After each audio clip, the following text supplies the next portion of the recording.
ETF index mutual funds నేర్చుకుని stock మార్కెట్లో రాణించాలనుకుంటున్నారా? వెంటనే ఈ నెంబర్కి కాల్ చేయండి. ఏదైనా మంచి కథ చెప్పండి అమ్మగారు. విశ్వాసపాత్రుడి కథ చెప్తాను. పూర్వం ఒక రాజకుమారుడు ఉండేవాట. ఎంతో ఆస్తిపరుడు. అయితే అతనికి సంసారం లేదు, వివాహం చేసుకోవాలా, ఎవరు లేరు, అతను ఒక్కడే. అతను ఎంత దానపరుడుగా ఉండేవాడో అట. అక్కడి నుంచి పెద్ద పెద్ద వాళ్ళని వీళ్ళని అందరినీ పిలిచి ఎప్పుడు విందులు వినోదాలు చేసేవాడు. విందులు వినోదాలు దీంతో పాటుగా బిచ్చగాళ్ళకి విపరీతంగా దానాలు చేసేవాట. ఎంతమంది వచ్చేవారో దానం తీసుకోవటానికి. వాళ్ళందరూ ప్రభు మీకోసం మా ప్రాణాలు వదిలేస్తాం అని చెప్పేవాళ్ళు. మీరంటే పంచప్రాణాలు మాకు, మీకు కావాలంటే ప్రాణాలైనా ఆహుతిస్తాం మీకోసమని బిచ్చగాళ్ళంతా చెప్పేవాళ్ళు. అక్కడి నుంచి స్నేహితులు ఉన్నారు కదా, ఇతని విందులకి వినోదాలకి వచ్చేవాళ్ళు. వాళ్ళందరూ అనేవాళ్ళు, అబ్బా మీలాంటి స్నేహపాత్రుడు ఎవడైనా ఉన్నాడా లోకంలో? మీరు కాబట్టి ఇంత అద్భుతమైన విందులు ఇస్తారు, మీకు ఏ సహాయం కావాలన్నా మేము సిద్ధంగా ఉంటాం, మీరే మేము మేమే మీరు. ఇలా చాలా ఉత్సాహంగా గడిచేది ఆయనకి. రోజు ఎవరు ఏది అడిగినా ఇక ఆడనకుండా ఇచ్చేసేవాడు. ఈ పార్టీలు పెట్టేసేవాడు బాగా. మనం ఈ పార్టీ వాళ్ళని బోళ్ళంతమందిని చూస్తూ ఉంటాం. అవునండి.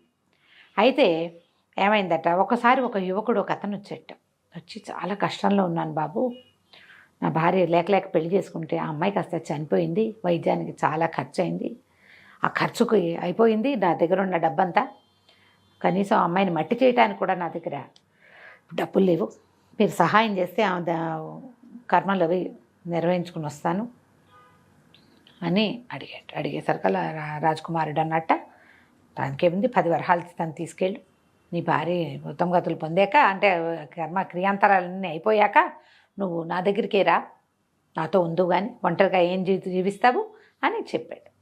ఆ యువకుడు ఆ భార్య తలకు క్రియాకర్మాలన్నీ ఫినిష్ చేసుకుని ఇతని దగ్గరకు వచ్చాడు. వస్తే నాకు పై పనికి సహాయకారిగా ఉండు, నువ్వు నా దగ్గర ఉండని జీతం ఇచ్చి ఇతన్ని ఉంచుకున్నాడు తన దగ్గర. ఎంతో స్నేహంగా ఉండేవాళ్ళు ఇద్దరు.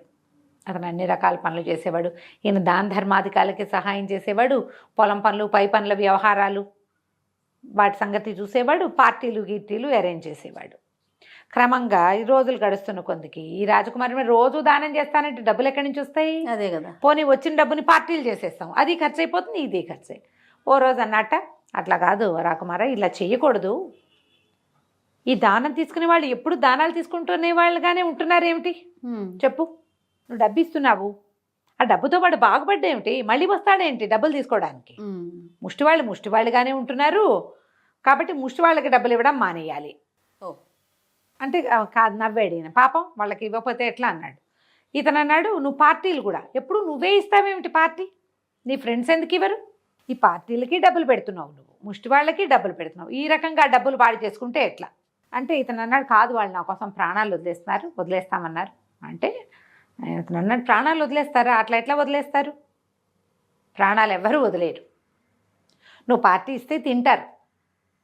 ఇప్పుడు స్నేహాలు ఎట్లా ఉంటాయి, ఇచ్చి పుచ్చుకో. నువ్వు పార్టీ ఇస్తున్నావు, వాళ్ళు కూడా ఇవ్వాలి పార్టీ.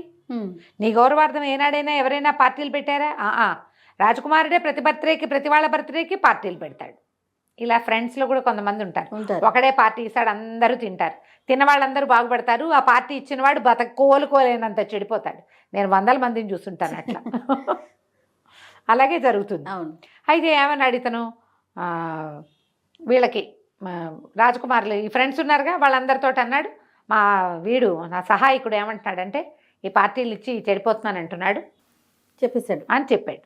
మీ ఉద్దేశం ఏమిటంటే, అబ్బాయి మేము మీకోసం ప్రాణం ఇస్తాం, మీరు అలాంటివి ఏం అనుమానాలు పెట్టుకోకండి, మీరు ఏదంటే అదే అని. మీ స్నేహితుడు ఉన్నాడే వాడు, మీరు ఎవరైతే సహాయకుడుగా పెట్టుకున్నారో వాడు మీ డబ్బులు ఎన్ని కొట్టేస్తున్నాడో తెలుసా అని ఒక్కొక్కటి వాడు అక్కడెంత లాగేశాడు ఇక్కడెంత లాగేశాడు అన్నీ లిస్టు చెప్పడం మొదలుపెట్టారు. తను ఆశ్చర్యపోయాడు. మర్నాడు అడిగాడు, ఆ వాళ్ళని మొహం మీద అడిగాడు, ఇతన్ని మొహం మీద అడిగాడు, నువ్వు మన డబ్బులన్నీ కొట్టేస్తున్నావుట, చాలా డబ్బులు అక్కడ ఇక్కడ అన్నీ నువ్వు మిగిల్చుకున్నావని వాళ్ళు చెప్తున్నారు, నిజమేనా అని అడిగాడు. అవునండి నిజమేనా అన్నాడు. అనేసరికి కోపం వచ్చింది.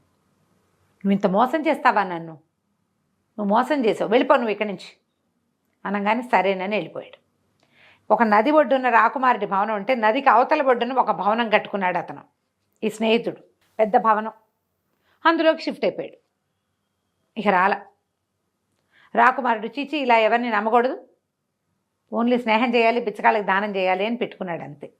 ఇక రోజులు గడిచినాయి, డబ్బులు అయిపోయినాయి, ఆస్తులు అయిపోయినాయి, ఏమీ లేవు అతని దగ్గర. పార్టీ ఇవ్వడానికి డబ్బులు లేవు, దానం చేయడానికి డబ్బులు లేవు. సరే ఇతనికి ఏమనిపించింది, మరి వీళ్ళంతా నా కోసం ప్రాణం ఇస్తామన్నారు కదా, బిచ్చగాళ్ళందరినీ పిలిచాడు. మీకు దానం చేయడానికి నా దగ్గర రూపాయి లేదు, మీరందరూ నా కోసం ప్రాణాలు ఇస్తామన్నారు, నేనే మీ పంచ ప్రాణాలు అన్నారు కదా, రేపటి నుంచి నా బాధ్యత మీదే అని చెప్పేసరికి బిచ్చగాళ్ళంతా గొణుక్కుంటూ ఏమన్నారంటే, అలా ఎలాగండి, మీరు బోల్డ్ పార్టీలు ఇచ్చారు, పెద్ద పెద్ద పార్టీలు, మీరు ఇచ్చిన పార్టీల్లో బోల్డ్ డబ్బు పోయింది, మాకు ఇచ్చిన బిచ్చం ఎంతండి, తలా 1 రూపాయి ఇచ్చారు, దాంతో మీ సొమ్ము పోయిందా మరీ విడ్డూరంగా? వాళ్ళని అడగండి. మీ పూచి మాకెందుకండి, మేము దానం ఇస్తే పుచ్చుకుంటాం కానీ ప్రేమగా ఉంటాం, నువ్వు దానం ఇస్తే ప్రేమగా ఉంటాం, నువ్వు ఇవ్వకపోతే మేము నీ దగ్గరికే రాము, మాకేం పని మీ దగ్గరికి రావడానికి, ఓకే దానం ఇస్తారని కదా మేము వచ్చాం అనేసరికి హతాశుడైపోయాడు. సరే ఆ రోజు రాత్రి ఆఖరి పార్టీ అరేంజ్ చేశాడు. పార్టీకి డబ్బులు వేరు, దానం డబ్బులు వేరు. దానం డబ్బులు అయిపోయి పార్టీ డబ్బులు ఉన్నాయి. లాస్ట్ పార్టీ అరేంజ్ చేసి, లాస్ట్ సప్పర్ అనమాట, అరేంజ్ చేసి అందరికీ అనౌన్స్మెంట్ ఇచ్చాడు, ఇది నేను ఇచ్చే ఆఖరి పార్టీ, నా దగ్గర రూపాయి లేదు, నా డబ్బంతా పార్టీలకి ఖర్చు అయిపోయింది, ఇక మీరే నన్ను చూసుకోవాలి, మీరందరికీ నేనంటే ఎంతో ప్రేమ నాకు తెలుసు, మీరే నా సహాయకుడు, నా దగ్గర నుంచి డబ్బులు కొట్టేస్తున్నాడని వాడు దుర్మార్గుడని నిరూపించారు. మీలాంటి స్నేహపాత్రులు స్నేహశీలు ఎవరైనా ఉంటారో లోకంలో? ఎవరు ఉండరు, మీరే. కాబట్టి రేపటి నుంచి నన్ను పోషించే బాధ్యత మీ అందరిది. ఆనంగానే తిరగబడిపోయారు జనం. మేమెందుకు పోషిస్తామండి, మీరు పార్టీ ఇచ్చారని వచ్చాం, మీరు ఇవ్వకపోతే రాము, మీరు బిచ్చగాళ్ళకి ఎంతంత దానాలు చేశారు, దానాలతో పోగొట్టుకున్నారు. పార్టీకి ఏముంది, మీకు సరదాగా ఉన్నప్పుడు పెట్టుకుంటారు, ఇదేమన్నా కంపల్సనా? కంపల్సరీ కాదు ఇది, మీరు పార్టీ పెట్టారు, మేము వచ్చాం అంతే, మీ సరదా కోసం.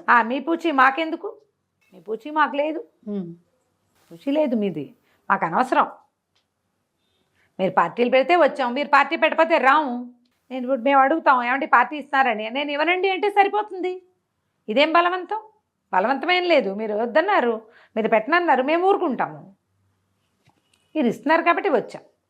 ఎంతమంది మాట్లాడతారు జయ, చాలా మంది మాట్లాడారు, నువ్వు ఇచ్చావు కాబట్టి మేము తీసుకున్నాం అంతే, మేము ఇవ్వమన్నామా హతాశుడైపోయాడు అంటారు. ఇంట్లో వాళ్ళు కూడా అంటారు జయ, ఇట్లా అంటారు, నేనేమైనా కొనిపెట్టమన్నాను నిన్ను అంటారు, మీకు అన్ని కొని నాకు ఖర్చు అయిపోయింది అంటే మేము కొనమన్నామా అంటారు, పుచ్చుకున్నారుగా అలానే మాట్లాడతారు. అయితే వాళ్ళంతా వెళ్ళిపోయారు, మొత్తం స్నేహితులంతా. ఆ భవనాన్ని అమ్మేసి ఆల్రెడీ కుదవబెట్టాడు, వాడు వచ్చి తీసుకుపోతాడు. తెల్లవారుజామున నెత్తి మీద 2 చేతులు పెట్టుకుని కూర్చున్నాడు. తెల్లవారుజామున ఒక గుర్రపు డెక్కలు చప్పుడు అయింది అక్కడ. ఇతని పాత స్నేహితుడు గుర్రం వేసుకుని వచ్చాడు, గుర్రాన్ని చేత్తో పుచ్చుకుని. అంతా అయిపోయిందా అన్నాడు. అయిపోయింది, బిచ్చగాళ్ళు నన్ను వాళ్ళు చూడమన్నారు, స్నేహితులు నన్ను చూడమన్నారు, ఇక నేను చేసేది ఏం లేదు, మొత్తం ఆస్తంతా పోయింది అంటే ఏం పర్వాలేదు, గుర్రం ఎక్కండి అని గుర్రం ఎక్కించి నది అట్టించి అవతలకి తీసుకుపోయాడు. ఈ బిల్డింగ్ మీదే, మీ డబ్బులతోటే ఇది కొన్నాను, మనకి ఇక్కడ వ్యాపారం అన్నీ ఉన్నాయి, నదికి యువతలున్నాం, ఇక మీ స్నేహితులకి మీ బిచ్చగాళ్ళకి రామ్ రామ్. తెలిసింది కదా, దానం చేసినా మనం ఎవరిని సొంతం చేసుకోలేం, పార్టీలు ఇచ్చి సంతోషపెట్టినా ఎవరిని సొంతం చేసుకోలేం. అవసరంలో ఉన్నప్పుడు సహాయం చేస్తేనే దానికి విలువ ఉంటుంది.